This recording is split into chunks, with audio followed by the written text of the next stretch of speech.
Today I'm going to be talking about my top 3 films which I like to watch during Christmas.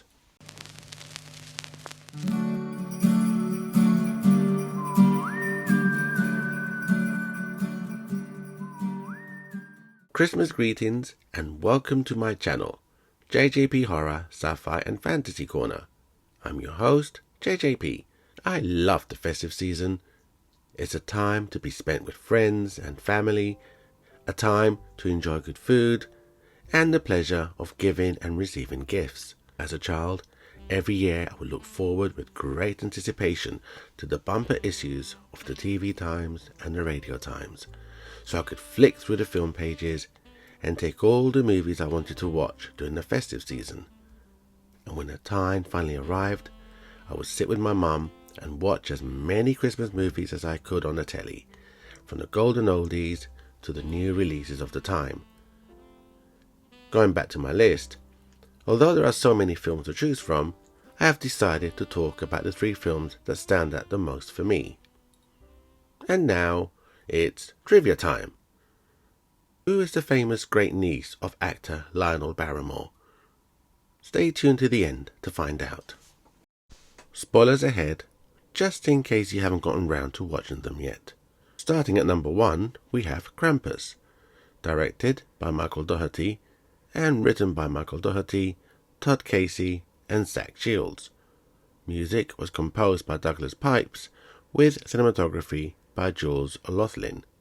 Released in 2015, the film starred Adam Scott as Tom, Toni Collette as Sarah, David Koechner as Howard, Alison Tolman as Linda, Conchata Ferrell as Aunt Dorothy, MJ Anthony as Max, Stephania Levy Owen as Beth, with Krista Stadler as Omi.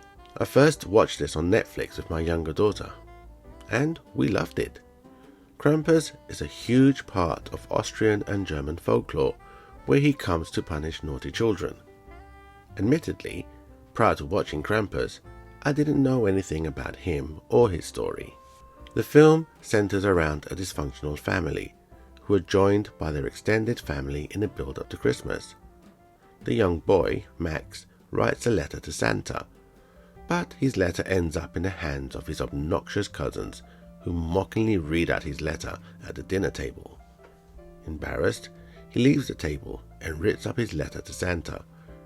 This action triggers a set of events, starting with a blizzard hitting the town, causing the power to go off. This is the beginning of things turning nasty, as the family are besieged by strange otherworldly creatures and some very sadistic demonic toys. There are even some demonic gingerbread men, one of which is voiced by Seth Green, whom many may recognize as Oz from Buffy the Vampire Slayer. He also voices Howard the Duck in the MCU. I found the whole thing intriguing, thanks to the director giving us a very atmospheric setting combined with terrifying imagery. This film, even with its comedic moments and some stop-motion animation in parts, is certainly not for kids. The creature design and effects are very well done, and Krampus is brought to life using practical effects which look amazing. Krampus not only displays an air of menace, but he is genuinely terrifying. You wouldn't want to meet this thing in a dark alley. This is a well-written story with engaging characters and manages to blend both comedy and horror perfectly, while still being able to capture the Christmas spirit. Once things kick off, the film takes you on one hell of a roller coaster ride. Basically, it's Gremlins on steroids. And speaking of Gremlins, at number 2, we have Gremlins, directed by Joe Dante and written by Chris Columbus.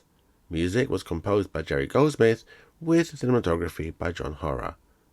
Released in 1984, the film stars Zach Galligan as Billy, Phoebe Cates as Kate, and Hoyt Axton as Randall Peltzer. The film is set in a small town where everybody seems to know each other, and centers around Billy, who works at the local bank with his love interest Kate, and Gerald Hopkins, played by Judge Reinhold, whom many may recognize from the Beverly Hills Cop movies where he plays Detective Billy Rosewood. Here, however, he plays a right creep. The film starts with Randall Peltzer, who's an inventor of gadgets that don't work, being led by a boy to meet with his grandfather, an old Chinese man played by Key Luke, whom many may recognize as Master Po from Kung Fu, which ran from 1972 to 1975, although he's been in movies since the 1930s. Whilst trying to sell one of his gadgets, Randall catches wind of Gizmo and tries to purchase him. The grandfather refuses. Randall leaves, but is followed out by the grandson, who sells him the box behind his grandfather's back. When Randall returns home, he gives Billy the box as a gift. Once opened, we get to meet Gizmo, and boy is he cute. However, Gizmo comes with some caveats. 1. No bright lights. 2. Don't get them wet. And 3. Don't feed them after midnight. Of course, each rule is subsequently broken, starting with the first rule, when Billy's mother takes a picture of Gizmo and inadvertently uses her flash. Then, the second rule is broken when Pete, played by Corey Feldman, visits Billy and clumsily knocks a cup of water on Gizmo. We see his body bubbling over as pieces of him pop off him, each piece becoming a separate Mogwai, each with their own personalities.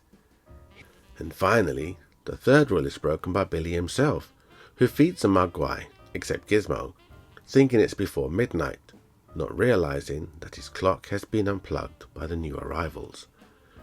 In the morning, when Billy wakes up, he finds that the Mogwai are now all encased within slimy cocoons. Later, while Billy is at work and his dad is out, the cocoons hatch. Unbeknownst to his mum, who's busy in the kitchen, the Gremlins are loose in her house. She is attacked but manages to fight them off, killing a few of them using some kitchen appliances.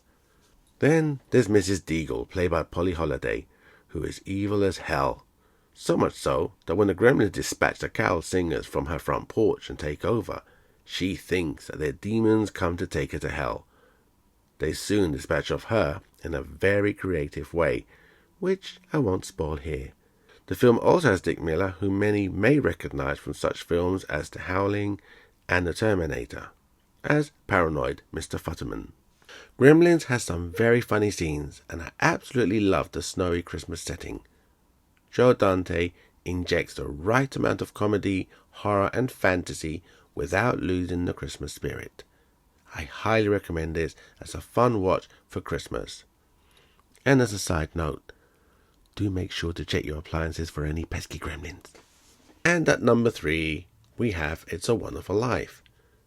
Directed by Frank Capra, written by Frank Capra, Albert Hackett, Francis Goodrich, and based on a story by Philip Van Doren Stern. Music was composed by Dmitry Tiomkin, with cinematography by Joseph F. Biroc, Joseph Walker, and Victor Milner, who is uncredited for some reason.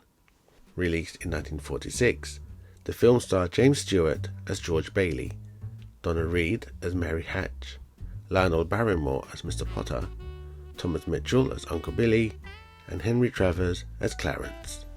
Welcome to Bedford Falls, where we meet George Bailey as a child, who saves his brother from drowning, stops a distraught Mr. Gower, played by H.B. Warner, from accidentally prescribing poison to a sick child. He has dreams and aspirations of traveling the world, which will never be fulfilled. Shortly after his brother joins the army, his father suffers a stroke, thus forcing him to run the family business.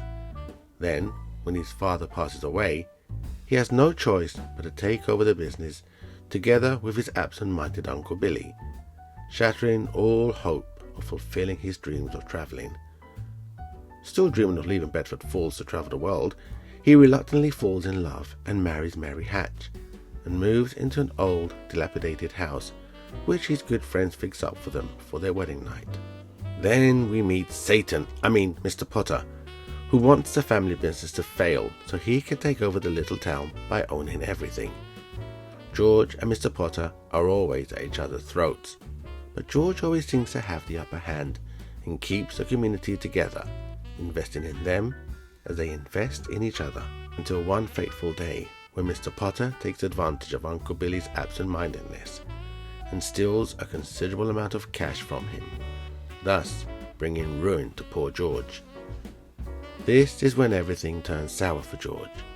Suddenly, his beautiful and loving wife, his kids and his friends don't seem to matter as he falls into the abyss of despair.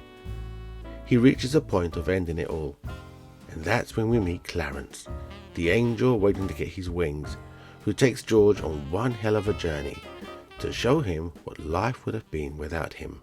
In this alternate world, George was never born, so he wasn't there to save his brother from drowning. In this world, Mr. Gower is now a shadow of the man he was, a disgraced drunk who killed a child by accidentally prescribing poison, as George was not there to prevent it. When he goes looking for his wife, she has no idea who he is, and when he tries to get help from his friends, they think he's a lunatic, as they don't really know him. Bedford Falls is now called Pottersville, a soulless town where Mr. Potter owns everything. It's a town filled with gambling casinos and houses of disrepute.